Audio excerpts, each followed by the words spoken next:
Hi hello everyone, welcome back to Vidya vlog. So ಇವತ್ತು ನವಣೆ ಅಕ್ಕಿ ಉಪ್ಪಿಟ್ಟು ಅಂದರೆ ಕೊರ್ರಲ ಬಿಯ್ಯಂ ಅಂತಾರೆ ತೆಲುಗಿನಾಗ. ಸೊ ಅದು ರೆಸಿಪಿ ಮಾಡೋದು ನೋಡೋಣ.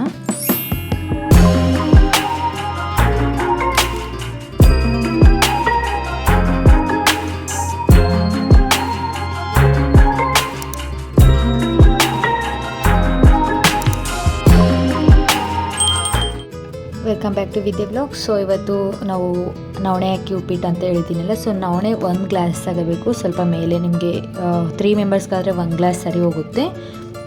ಸೊ ನವಣೆ ಅಕ್ಕಿನ ಚೆನ್ನಾಗಿ ಕ್ಲೀನ್ ಮಾಡಬೇಕು ವಾಟರ್ಲಿ. ಆ್ಯಂಡ್ ಇದು 4 ಅವರ್ಸ್ ನೆನಿಬೇಕನ್ನ ಮಾತು. 4 ಅವರ್ಸ್ ಆದಮೇಲೆ ಉಪ್ಪಿಟ್ಟು ಮಾಡಿದರೆ ಚೆನ್ನಾಗಿರುತ್ತೆ. ಅವಾಗಿಂದ ಮಾಡಿದರೆ ಅಷ್ಟು ಚೆನ್ನಾಗಿರಲ್ಲ. ಆ್ಯಂಡ್ ಇದಕ್ಕೆ ಬೇಕಾಗಿರೋದು ಸಾಸಿವೆ, ಜೀರಿಗೆ, ಟೊಮೊಟೊ, ಆನಿಯನ್, ಮೆಣಸಿನ್ಕಾಯಿ, ಕರಿವೇಪಾಕು, ಕೊತ್ತಂಬರಿ. ಸೊ ಒಂದು ಬೌಲ್ ತಗೋಬೇಕು. ಸೊ ಅದಕ್ಕೆ ತಕ್ಕಷ್ಟು ಸ್ವಲ್ಪ ಆಯಿಲ್ ಹಾಕಬೇಕು. ಆಯಿಲ್ ಹೀಟ್ ಆದಮೇಲೆ ಸ್ವಲ್ಪ ಸಾಸಿವೆ, ಜೀರಿಗೆ ಹಾಕಬೇಕು. ಆ್ಯಂಡ್ ಕಡಲೆಬೇಳೆ, ಉದ್ದಿನಬೇಳೆ, ಶೇಂಗಾ ಇವೆಲ್ಲ ಎಣ್ಣೆಗೆ ಹಾಕೋವೆಲ್ಲ ಹಾಕಬೇಕು. ಆಮೇಲೆ ಇವೆಲ್ಲ ಫ್ರೈ ಆದಮೇಲೆ ಆನಿಯನ್ ಆ್ಯಂಡ್ ಮಿರ್ಚಿ ಹಾಕಬೇಕು. ಇವು ಚೆನ್ನಾಗಿ ಫ್ರೈ ಆಗಬೇಕು. ಚೆನ್ನಾಗಿ ಫ್ರೈ ಆದಮೇಲೆ ಕರಿವೇಪಾಕು ಹಾಕಬೇಕು. ಆ್ಯಂಡ್ ಕೊತ್ತಿಮೀರಿ ಇದ್ದರೆ ಕೊತ್ತಿಮೀರಿ ಹಾಕ್ಬೋದು. ಆ್ಯಂಡ್ ರುಚಿಗೆ ತಕ್ಕಷ್ಟು ಸ್ವಲ್ಪ ಸಾಲ್ಟ್ ಹಾಕಬೇಕು. ಚೆನ್ನಾಗಿ ಮಿಕ್ಸ್ ಮಾಡಬೇಕು. ಇದು ಹೆಲ್ತಿಗೆ ತುಂಬ ಒಳ್ಳೆಯದು. ಆ್ಯಂಡ್ ಡಯಾಬಿಟಿಕ್ದವ್ರಿಗಾದರೆ ಫುಲ್ ಯೂಸ್ಫುಲ್ ಅಂತ ಹೇಳ್ಬೋದು. ಆ್ಯಂಡ್ ಆನಿಯನ್ ಆ್ಯಂಡ್ ಮಿರ್ಚಿ ಎರಡು ಚೆನ್ನಾಗಿ ಫ್ರೈ ಆದಮೇಲೆ ಟೊಮೊಟೊ ಹಾಕಿ ಚೆನ್ನಾಗಿ ಮಿಕ್ಸ್ ಮಾಡಬೇಕು.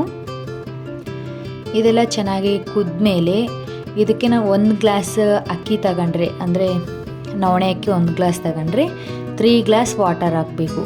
2 ಗ್ಲಾಸ್ ಹಾಕಿದರೆ ನವಣೆ ಚೆನ್ನಾಗಿ ಕುದಿಯಲ್ಲ, ತಿನ್ನುವಾಗ ಗಟ್ಟಿಗಿರುತ್ತೆ. ಸೊ 3 ಗ್ಲಾಸ್ ಆದರೆ ಕರೆಕ್ಟ್ ಸರಿ ಹೋಗುತ್ತೆ. ಸೊ ಚೆನ್ನಾಗಿ ವಾಟರ್ ಹಾಕಿದ್ಮೇಲೆ ಮತ್ತೆ ಒಂದು ಸಲ ಸಾಲ್ಟ್ ನೋಡಬೇಕು. ಸಾಲ್ಟ್ ನೋಡಿದ್ಮೇಲೆ ಅದು ಚೆನ್ನಾಗಿ ಕುದ್ಮೇಲೆ ನಾವು ನವಣೆ ಮೊದಲೇ 4 ಅವರ್ಸ್ ನಾನೇ ಇಟ್ಟಿರ್ತೀವಲ್ಲ, ಸೊ ನವಣೆ ಇನ್ನೊಂದ್ಸಲ ವಾಶ್ ಮಾಡ್ಕೊಂಡು ಇದರಲ್ಲಿ ವಾಟರಲ್ಲಿ ಹಾಕಬೇಕು. ವಾಟರಲ್ಲಿ ಹಾಕಿ ಚೆನ್ನಾಗಿ ಮಿಕ್ಸ್ ಮಾಡಬೇಕು. ಆ್ಯಂಡ್ ಇದು ಸೇಮ್ ನಾವು ರೈಸ್ ಯಾವ ಥರ ಮಾಡ್ತೀವೋ ಅದೇ ಥರ.